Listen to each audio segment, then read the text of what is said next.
I'd like to talk to you this morning about kind of a general overview of 1031 exchanges, in particular, how they might be beneficial for high net worth investors. So generally, a 1031 exchange is a way to defer capital gains tax on the sale of real estate. It's not intended to eliminate it, although, as we'll talk about a little bit later, that can be kind of the effect in estate planning. It's also known as a tax-deferred exchange, a like-kind exchange, or a non-recognition exchange. So in this presentation, we'll go over kind of the fundamentals, the legal and procedural requirements, some common structures and issues, and the benefits and disadvantages to owners. So generally, a seller of real estate is going to have to recognize a gain, meaning pay taxes, on the excess of the sale proceeds over the basis in the property. So for example, if you have a $500,000 basis in your property, you sell it for $1 million, you're going to have to pay capital gains tax on that $500,000 difference. However, Section 1031 allows the seller to what's called exchange that old property for a new one without having to recognize that gain from the sale of the old property. The seller is going to receive a carryover basis in the new property that preserves the built-in gain from the old one. Again, the taxation of the gain is deferred until the new investment property is sold and the gain is actually realized. However, recognition gain can be permanently avoided if the replacement property is held by the owner at death. So here's the text of Section 1031. I'll read through it. It's a bit of a mouthful, but we'll go through kind of all the key elements. It says, no gain or loss shall be recognized on the exchange of real property held for productive use in a trade or business or for investment, if such real property is exchanged solely for real property of like kind, which is to be held, again, either for productive use in a trade or business or for investment. If the owner receives money or non-qualifying property in addition to the like-kind property, then any gain on that has to be recognized to the extent of that money or non-qualifying property, and that's what we call 1031 boot, and we'll go over that in more detail a little bit later. So before we go any further, I wanted to kind of just summarize some key terms, which will be helpful going through the presentation. So the relinquished property is just the property that you're selling. The replacement property is the new property that you're going to be acquiring. There's a qualified intermediary, which is a neutral third party. This is often a title company, and there's other firms out there that just do exclusively 1031 exchange work. So this company or firm will hold the proceeds from the sale of the relinquished property, and they have to hold it in escrow to ensure compliance with the statutory requirements. And then the exchange period is the period between the sale of the relinquished property and purchase of the replacement property, and that cannot exceed 180 days. So the basic process for a 1031 exchange is the seller of the property has to enter into what's called a qualified intermediary exchange agreement with the qualified intermediary before the relinquished property is sold. This sounds more complicated than it is. It's usually a pretty boilerplate agreement. I don't really see that being negotiated, so it's typically not an issue. The purchase agreement for the relinquished property, so the one that you're selling, gets assigned to the qualified intermediary. You close on the sale of relinquished property, and the sale proceeds, instead of going to the owner or the seller, have to be paid directly to the qualified intermediary. The QI then holds those sale proceeds in escrow. You then have to identify the replacement property within 45 days after the sale of the relinquished property. The purchase agreement for the replacement property is then assigned again to the QI. And then you have to close on the acquisition of the replacement property within 180 days after the sale of the relinquished property. So here's kind of a general overview, a kind of a simplified version of what your carryover basis is going to be in the replacement property. So generally, your basis is going to be the cost of the acquisition, so what you pay for the property, less the total amount of capital gains that were deferred from the relinquished property. If you have a single replacement property, and suppose you had a $200,000 basis in it, and then you go ahead and sell it for $400,000, which would qualify for $200,000 in capital gains, then you go and find a replacement property and pay $500,000 for it. You're going to fully defer all capital gains because you're paying more than the $200,000 deferred. So your carryover basis in that replacement property is going to be the purchase price less the capital gains deferred, or $300,000. Now you can also do a 1031 with multiple replacement properties. And in that instance, the capital gains that are getting deferred are going to be kind of split proportionately between the two replacement properties. I won't go over all of the numbers on this one because it's probably easier to just read through it yourselves whenever you want to go back to it. So next, I would like to cover some of the key requirements and issues based on the language of Section 1031. The first is both the relinquished property and the replacement property have to be held either for productive use in a trade or business or for investment. The relinquished property must be exchanged for what's called like-kind property. You have to comply with the statutory deadlines for identifying and closing on the acquisition of the replacement property.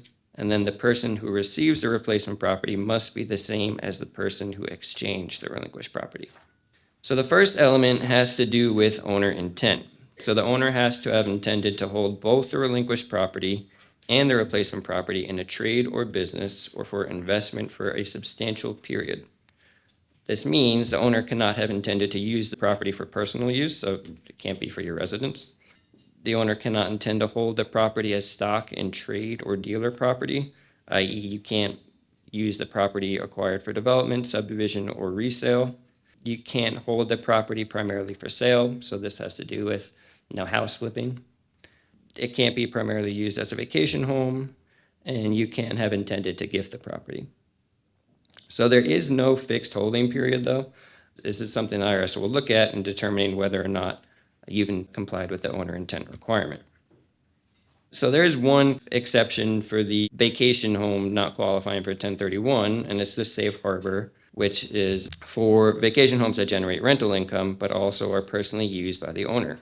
So the IRS will not challenge if a dwelling unit has been held for productive use in a trade or business if it was owned for at least 2 years before the exchange, it was rented for at least 14 days at fair market value in each of the 2 years before exchange, and it was not used for personal purposes for more than 14 days or 10% of the actual rental period during each of the 2 years before the exchange. So it's still pretty restrictive, but it doesn't fully eliminate vacation homes as something that can be used as part of a 1031 exchange. So the next key element of a 1031 is where you have to exchange your relinquished property for like-kind property. This refers generally to the nature of the property and not the grade or quality. So if you own a Class C office building, you can exchange it for a Class A, for example, and that wouldn't be an issue. Fortunately, the like-kind requirement is fairly broad. So I'll go over some examples of what qualifies and what might not qualify. So fee ownership of vacant land would qualify or be like-kind with fee ownership of an office building. You could own an apartment building, and that would be like-kind with ownership of agricultural land. Similar to what we went over before, a single property can be like-kind with multiple properties. And then a leasehold interest, or a lease with at least 30 years remaining, can also be exchanged as like-kind with fee interest. And then one other kind of important investment vehicle that you can use in the 1031 is what's called a Delaware Statutory Trust, where you're going to own basically a beneficial interest in a trust, and that trust typically will own some institutional grade properties. The IRS will treat this as an investment in real estate. There are some disadvantages to Delaware Statutory Trusts. For example, they're very illiquid. They can be kind of fee heavy, and it's a very passive investment, which could be good or bad depending on what the owner is looking for. So I'll go over some examples of what doesn't qualify as like-kind property. A lease of less than 30 years remaining can't be part of a 1031 exchange. You can't exchange property located in the U.S. for any sort of property located outside of the U.S. Personal property and real estate are not like-kind, so if you use sale proceeds to acquire a vehicle or equipment, that's not going to work and will be treated as boot. Excluded property, so examples of what we went over already. So if you hold it primarily for sale, securities don't qualify, interest in a partnership won't qualify, and then finally REITs also will not qualify under a 1031 exchange. So the time limits are very strict for a 1031. You have to identify the replacement property within 45 days after you sell the relinquished property. That's a pretty simple notification process. It just basically has to be in writing, has to be signed by the owner and delivered to every party involved.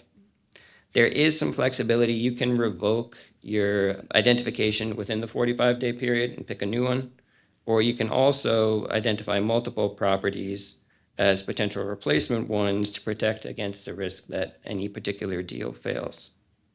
The replacement property must be acquired within 180 days of the closing of the sale of the relinquished property. And again, it's very strict. The only exception is for federally declared disasters.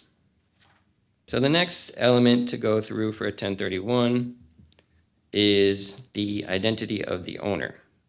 So the person or the entity that sells a relinquished property has to be the same as the person or the entity that acquires the replacement property. So that can lead to some unusual situations. I've dealt with one before. I'm dealing with one now where we have two New Jersey partnerships and a New York partnership who are now going to own property in Ohio, but it's part of the requirement. Typically, you wouldn't want to structure it that way. So this can also create problems if the owner wants to change the form of ownership as part of the 1031. However, in some private letter rulings, the IRS has indicated that a single member LLC that acquires the replacement property will not fail the same identity of owner requirement. So basically, if you have a client or an owner who owns property in their individual name and they want to sell it and they want to buy the replacement property with an LLC, that should work so long as it's set up as a single member LLC. So now I'll go over some disadvantages or limitations. Going through the 1031 usually is going to have higher transaction costs just because you're dealing with additional parties and documentation and procedures. There are, again, the strict requirements that we went through, and if you fail to adhere to those, you're going to end up with a taxable transaction. It is a deferral of capital gains tax only, subject to kind of that one exception we talked about. So ultimately, you are going to have to pay capital gains if the replacement property is sold other than as part of a 1031. And then you've got the potential issue of boot, which we'll go into in a little bit more detail.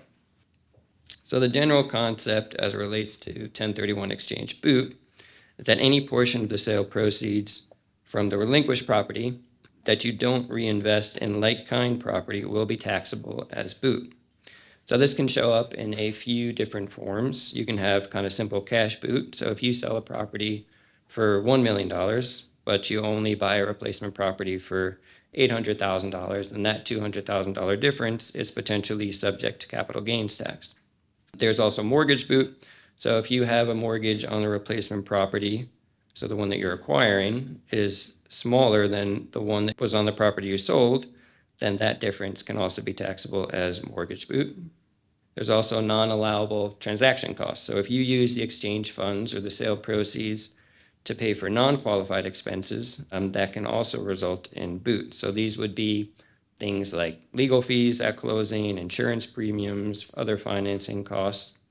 And then again, if you use the proceeds to acquire non-like-kind property, then the fair market value of those other assets is going to be taxed as boot. So this, again, would be something like vehicles or equipment or furniture. And we'll end with kind of a general overview again of the benefits. So I think the main one for estate planning purposes is that you can actually defer capital gain taxes multiple times or eliminate them entirely if the property is held until death and the heirs get a step up in tax basis. There's the increased wealth and purchasing power, which can lead to larger portfolios, more diversification, and higher potential for return, because deferring the taxes allows you to reinvest more of the capital from the sale. You can also recognize increased cash flow. For example, if you're holding a non-income producing property, you can exchange that for one that is producing income.